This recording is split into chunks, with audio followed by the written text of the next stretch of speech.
mi canal. Hoy les voy a compartir un kit imprimible de la temática La Sirenita para que puedan decorar las fiestas de sus niñas. Aquí les dejo un collage de decoraciones inspiradas en la temática.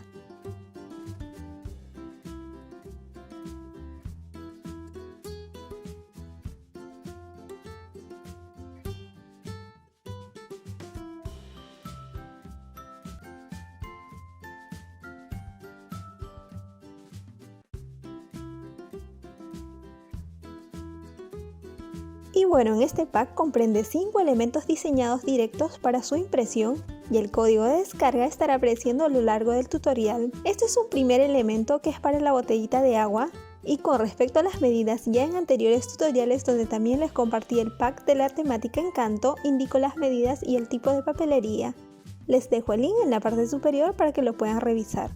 Continuando con los elementos también, este es para decorar bolsitas sorpresas, este es para las envolturas de chocolate, este es un toppers multiusos y finalmente una etiqueta decorativa. Estos son los 5 elementos que están en alta resolución y lo pueden descargar en PDF.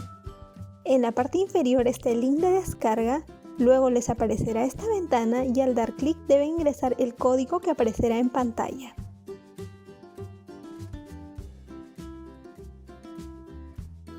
Y bueno, finalmente pueden indicar directo para su impresión o descargar el archivo. Espero les guste, regálenme un like, comenten para seguir generando nuevos contenidos y gracias por ver mis tutoriales. No olviden de suscribirse, activar la campanita de notificación y nos vemos en próximos tutoriales para seguir aprendiendo.